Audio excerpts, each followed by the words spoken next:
Hey there. So, I'm back in my pacing spot, which ought to let you know that this is an ethics chat. So, I'm McCare, this is More Piranha Gardens, and two of the permaculture YouTubers that I follow have been talking about the third ethic lately. And they both had different perspectives on what it means and different perspectives on how it's misconstrued. And I have my own perspectives on these things, and I have my perspectives on their perspectives. So I thought we'd do like kind of a quick and dirty. I might do a more detailed video about this at another time, but right now I think the quick and dirty is going to cover it.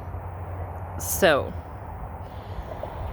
I know we've briefly discussed them before, but there's three of them. The three permaculture ethics are stated as I learned them: care of earth, care of people, and return of the surplus to the first two.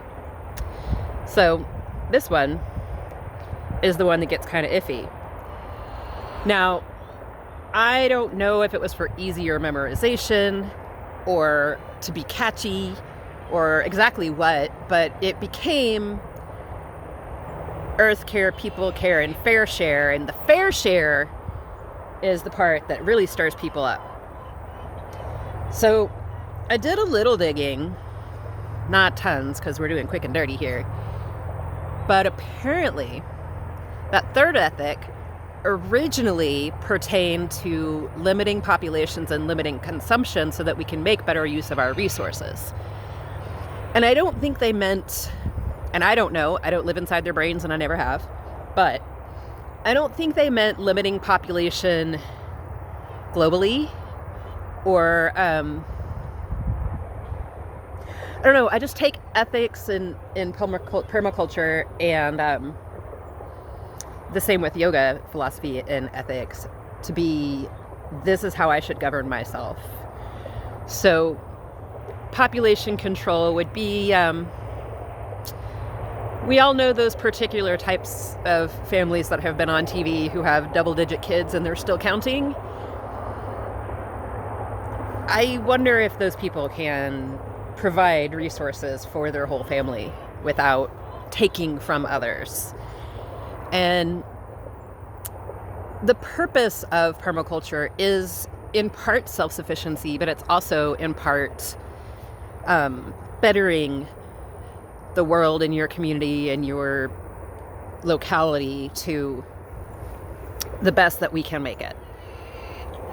So the first two ethics are pretty clear, even when we make them all nice and rhymey and cute. Care of earth or earth care.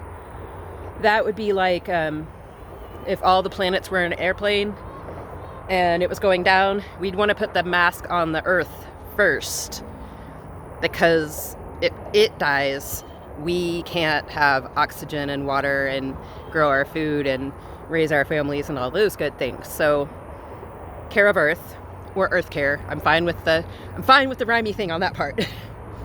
But you know, that makes sense, right? Like, we attempt to rebuild topsoil because we know that the earth is losing topsoil, and we attempt to increase watersheds so that we have less drought and flooding issues.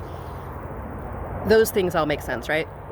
And then care of people, obviously. I mean, we're not growing the food because the earth wants to eat tomatoes. We eat the food. And, you know, we eat the beans and some people eat the animals. And that part's easy and to understand and agree on, right? Care of people or people care. Again, I don't care how you phrase those two. It's universal, it makes sense. And it's that third one. So let's talk about the fair share misperceptions. And then we'll come back to the way that I like it. So one of the misperceptions is that fair share implies communism or socialism. And I can see how people think that, but if I were not allergic to soy and I went trick-or-treating and I shared my candy, that doesn't mean that all the other neighborhood kids get to come pick out of my bucket and I get what's left. That's not sharing. That's taking. Sharing would be if I went out trick-or-treating and I went and visited all the neighborhood kids and I gave them each some of my candy. That would be sharing my candy. And some people think that the third ethic means that if you're growing your food in a public space, it's okay for other people to come take it.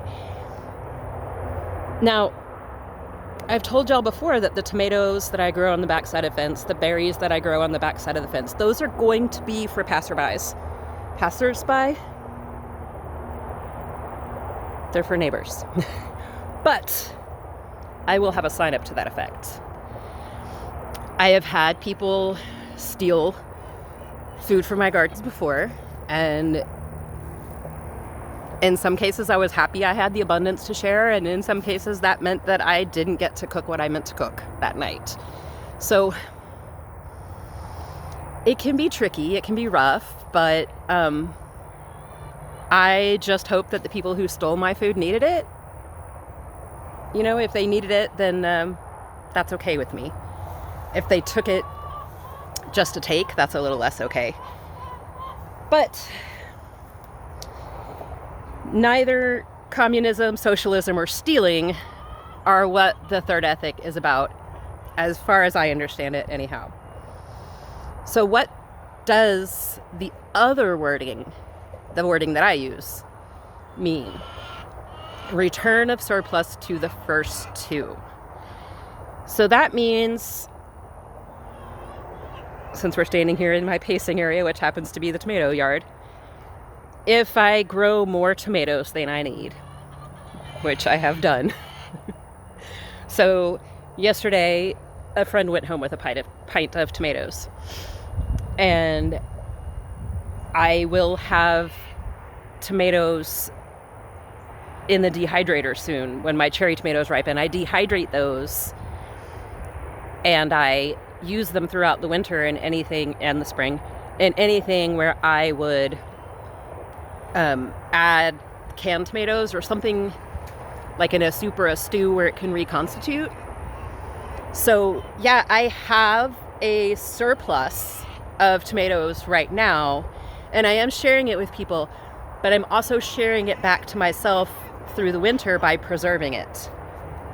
When I take down my tomato plants, they are not diseased, so they will go into my compost bin. That's making more soil, because compost, by the time it finishes breaking all the way down, becomes soil.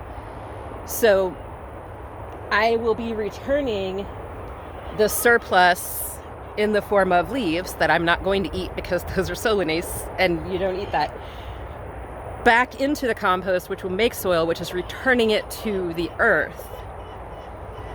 If I choose to share fairly, that is my choice as the designer of this permaculture space and the user of this permaculture space. My choice, designer's choice, to share as what I see as fairly is returning the surplus to the first two. So if the idea of socialism or communism worries you about that third ethic, remember that it's your permaculture design, it's your food, and you're the one who decides how it's distributed. And if theft is your fear or your concern, depending on which way it's coming from, it's a fear if you have way more than you need and you're worried somebody's going to take your bonus. And it's a concern if you're actually depending on that food to live.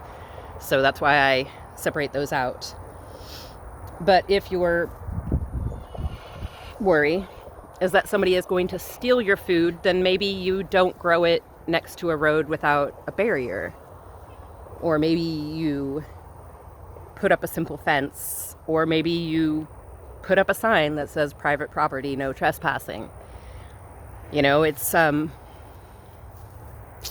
tricky and it's iffy, and we want to create abundance and we want to live with abundance, and we just have to know how to properly use that abundance, because the alternative would be me leaving a pile of tomatoes somewhere to rot if I'm not going to return it to the earth and to the people, including my future self.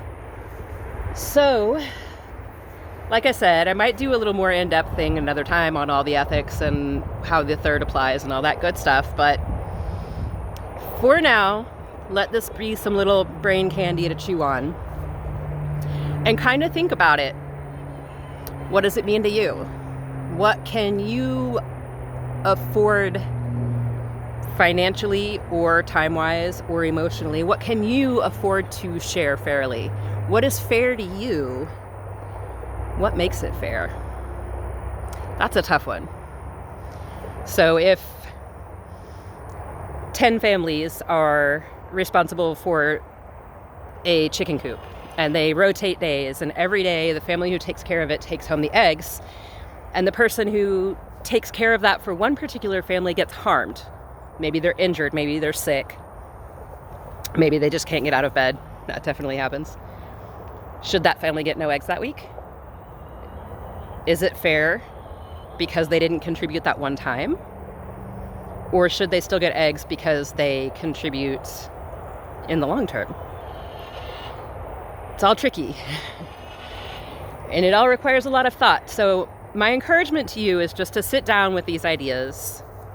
Maybe you sit down with a pen and paper, maybe you sit down with your thumbs in your phone or your fingers in a keyboard, and you go through some of those thoughts. So, what does care of the earth mean to you? What does care of people mean to you? And what does returning the surplus to those two mean to you? Or, how do you feel about sharing? These are the questions.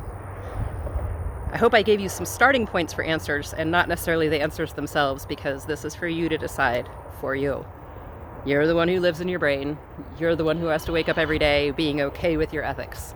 So, food for thought is what I'm hoping for here. Alrighty? Later, y'all.